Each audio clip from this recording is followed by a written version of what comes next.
Guys, আপনার mobile phone যতই কম দামি হোক, আপনার ফোনের ক্যামেরা যতই খারাপ হোক, এই টিপসটির মাধ্যমে আপনার মোবাইল ফোনের ক্যামেরাটিকে সবার থেকে সুন্দর করে তুলতে পারবেন, সবার থেকে দামি করে ফেলতে পারবেন। গাইস, আজকের এই ভিডিওতে এমন একটি অ্যাপস দেখাবো, এমন একটি ক্যামেরা অ্যাপস দেখাবো, যেখানে এই ক্যামেরা অ্যাপসটি আপনার মোবাইল ফোনের ক্যামেরাটিকে 10 গুণ সুন্দর করে তুলবে। বিশ্বাস হচ্ছে না? এই দেখুন, আমার মোবাইল ফোনের ক্যামেরা কিন্তু এরকম সিম্পল, এরকম আমার কিন্তু নিজেরই পছন্দ হচ্ছে না। এই ক্যামেরা অ্যাপস থেকে যখন আমি এই ফিল্টারটি সিলেক্ট করে দিয়েছি, তখন সঙ্গে সঙ্গে সব কিছু চেঞ্জ হয়ে গিয়েছে। আকাশে মেঘ ছিল না, মেঘ চলে এসছে। গাছপালার রং সবুজ ছিল না, সবুজ হয়ে গিয়েছে। মানে পুরো ব্যাপারটা কিন্তু পুরো চেঞ্জ হয়ে গিয়েছে, তাই না? আগের থেকে অনেক সুন্দর লাগছে। ক্যামেরা ওরকম থেকে এরকম হয়ে গিয়েছে। আপনার ফোনের ক্যামেরা যতই খারাপ হোক না কেন, এই ক্যামেরা অ্যাপ দিয়ে ছবি তোলার পর পুরোপুরি চেঞ্জ হয়ে যাবে। যে দেখবে সে অবাক হয়ে যাবে। যদি আপনার মোবাইল ফোন অনেক দামি হয়ে থাকে বা ক্যামেরা ভালো হয়ে থাকে, তাহলে কিন্তু ছবি আরও ভালো আসবে। আপনি না করা পর্যন্ত বুঝতে পারবেন না যে এই ক্যামেরা অ্যাপটি কত পাওয়ারফুল ক্যামেরা অ্যাপস। চলুন দেখিয়ে দিই এই ক্যামেরা অ্যাপটি কীভাবে ব্যবহার করবেন। তো জানতে হলে ভিডিওটি অবশ্যই পুরো দেখুন। আমি আছি আপনাদের সাথে আব্দুল মিস্ত্রি, আপনারা দেখছেন এক্সপার্ট মিস্ত্রি চ্যানেল। তো চলুন শুরু করা যাক। চলুন এখন আমি আপনাদেরকে এই ক্যামেরা অ্যাপসটির সাথে পরিচয় করিয়ে দিই। তো এই অ্যাপটি ইনস্টল করার জন্য আপনারা চলে আসবেন ক্রোম ব্রাউজারে আসার পর এখানে সার্চ করতে হবে এক্সপার্ট মিস্ত্রি লিখে সার্চ করবেন। তারপর expertmistry.com এই ওয়েবসাইটের মধ্যে আসবেন। আসার পর উপরে সার্চ আইকন পাবেন, এই সার্চ আইকনে ক্লিক করে সার্চ করতে হবে পিকনিক, PICNIC এই লেখাটি লিখে আপনারা সার্চ করবেন। সার্চ করলেই এরকম একটি পোস্ট পাবেন, ঠিক আছে? তো এই পোস্টের উপরে ক্লিক করবেন। ক্লিক করার পর এখান থেকে আপনারা অ্যাপসটি ইনস্টল করে ওপেন করবেন। তো আমি অ্যাপসটি ইনস্টল করে রেখেছি, তাই এখান থেকে অ্যাপসটি ওপেন করে নিচ্ছি।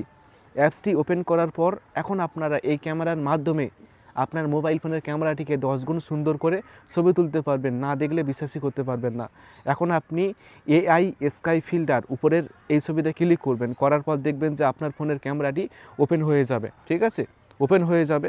তো ওপেন হয়ে যাওয়ার পর এটা হলো আমার মোবাইলের নর্মাল ক্যামেরা। এখানে অনেক ফিল্টার রয়েছে। যদি আমি এই ফিল্টারে ক্লিক করি তাহলে কিন্তু সঙ্গে সঙ্গে চেঞ্জ হয়ে যাবে। দেখুন পুরোপুরি চেঞ্জ হয়ে গিয়েছে। আকাশের মধ্যে মেঘ ছিল না, মেঘ চলে এসছে এবং গাছপালা সবুজ হয়ে গিয়েছে। এছাড়া আরও কিন্তু অনেক রকমের ফিল্টার রয়েছে, ঠিক আছে? অনেক রকমের ফিল্টার রয়েছে। আপনি চাইলে যে কোনো ফিল্টার সিলেক্ট করেই খুব সুন্দর সুন্দর ছবি তুলতে পারবেন। এই দেখুন কত রকমের ফিল্টার, ঠিক আছে? এই দেখুন এই কালারটা কিন্তু বেশ ভালো লাগছে আমার কাছে। তো এটা আমার কাছে সবথেকে বেস্ট লাগছে এটা, ঠিক আছে? যদি ক্লিক করার পর যদি না হয়, অনেকের মোবাইল ফোনে কিন্তু ক্লিক করার পর সঙ্গে সঙ্গে আসবে না। তার জন্য এখানে দেখুন আকাশের একটা আইকন রয়েছে পাশে, এখানে ক্লিক করবেন। ক্লিক করার পর এখান থেকে আপনি এটি 100% করবেন, ঠিক আছে? 0% করলে হবে না, 100% করলেই কিন্তু আকাশে মেঘ আসবে এবং গাছপালা সবুজ হয়ে যাবে। তো দুটো আপনি 100% করে দেবেন। এইভাবে দুটো অপশান রয়েছে, তো দুটো অপশান আপনি 100% করে দেবেন, তাহলে কিন্তু এই অপশানটি কাজ করবে। এবং এখান থেকে আপনি চাইলে ছবির যে সাইজটা, এখান থেকে আপনি ছবির সাইজ ছোটো বড়ো করতে পারবেন। উপরে অপশান রয়েছে অনেক, তো এগুলোর মাধ্যমে আপনি কাস্টমাইজ করতে পারবেন। এর ভিতরে কিন্তু আরও অনেক সেটিংস রয়েছে। এই সেটিংসগুলোর মাধ্যমে আপনি আপনার ছবিকে আরও সুন্দর করে তুলতে পারবেন, ঠিক আছে? এখানে ক্লিক করলে ছবি উঠে যাবে। দেখুন ছবি উঠে গিয়েছে এবং ফোনে সেভ হয়ে গিয়েছে। তো আশা করি এই ক্যামেরা অ্যাপসটির মাধ্যমে আপনারা অনেক ভালো ভালো ছবি তুলতে পারবেন। আপনার ফোনের ক্যামেরা হয়ে যাবে সবার থেকে আলাদা।